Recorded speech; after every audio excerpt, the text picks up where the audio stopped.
there was no holding back some of these guests. Nobody told us to fight, but nobody told us not to fight.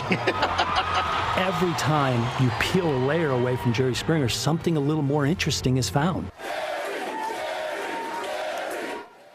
For some, the Jerry Springer Show is an indication of just how debased our culture has become. Springer hosted the daytime talk show for 27 years and paraded an outrageous guests with often embarrassing confessions, even fights. But Jerry Springer, the person, had an undeniably fascinating story. Leon Neyfakh takes a deep dive into both with his latest podcast from Audible, Final Thoughts, Jerry Springer. And we say good morning to Leon. Thanks for being with us.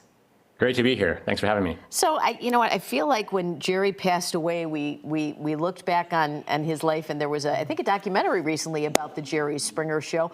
What have you learned that maybe didn't come out in the past few years? Well, the thing that we really focused on in our show was this extremely persistent tension in Jerry's life, where he was initially, in his early 30s, a superstar in Ohio politics. He was the mayor of Cincinnati, as some people know.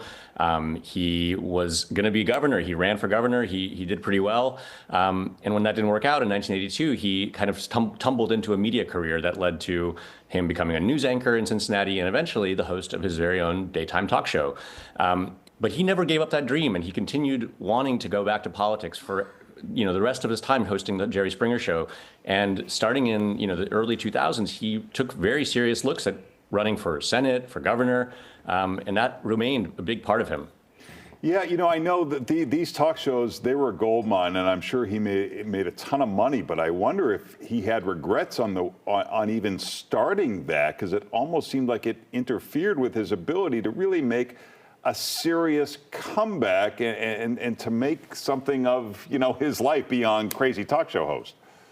Yeah, I mean, it's a double-edged sword, right? I mean, when he was considering running for governor in 2018, which was after the beginning of the first Trump administration, the fact that he was this massively famous global icon was a big part of why he might have been a viable candidate, right? He had extremely high name recognition.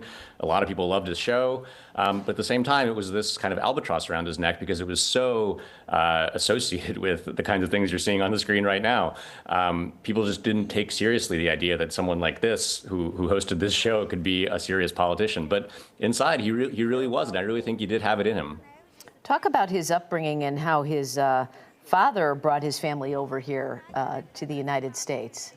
Yeah, so his parents were refugees from Germany, from the Nazis, and Jerry was actually born in London, so he actually couldn't ever become president. So the ceiling was set at least there.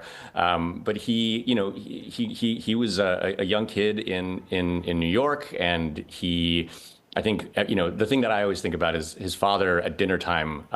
At the end of the day, would always ask Jerry and his sister Evelyn, "What did you learn of America today?" And I think that was a question that we really gravitated towards as we made this show, because we wanted to know, what is the Jerry Springer Show and its success tell us about America? And I think Jerry was really tuned into that as both a hugely successful media icon, but also as someone who really cared about this country and who had really strong political beliefs, a really dyed-in-the-wool progressive who really wanted, I think, the best for his constituents back when he was a politician, and for everybody else when he considered running again later in life.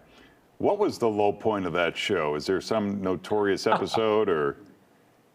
There are a lot of low points. I'll be honest, I watched Jerry Springer as a kid when I was homesick from school, or maybe when I got home from school. I grew up in Oak Park outside of Chicago, and so it was always sort of part of my life. I kind of assumed that when I came back to it as an adult all these years later, I would find it kind of quaint and not so shocking. It was a long time ago.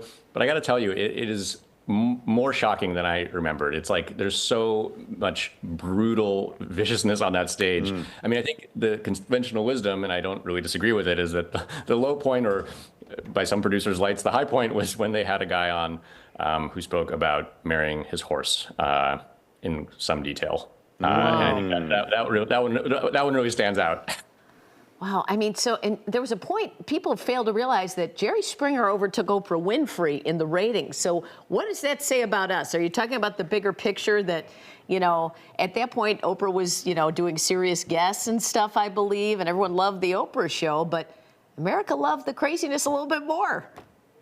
Yeah, I mean, I think for a lot of people, and I think this was maybe Jerry's theory of the case, this was a chance to see people who were living lives even more complicated and stressful than their own. And so maybe there was a bit of, not schadenfreude, but kind of, I'm glad that's not me. You know, Jerry often, when he would meet people, he would say, I hope you never end up on my show.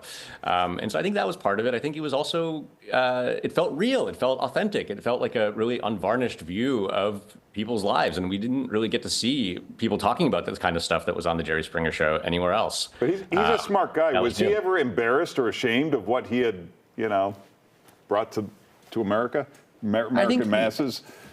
I think he was really conflicted about it. I think, you know, obviously he was making a lot of money. Obviously he donated a lot of money, including to the Democratic Party in Ohio. And I think he took pride in that. But I think at the same time, he always said, I wouldn't watch this show. It's just a crazy, dumb show. You know, there was a guy we spoke to who spoke to Jerry about having a radio show on Air America, which was the progressive answer to right-wing radio.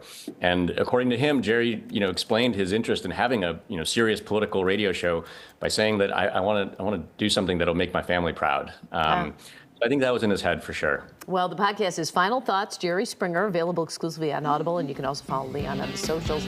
Thanks for being with us. Thank you. Thank you so much.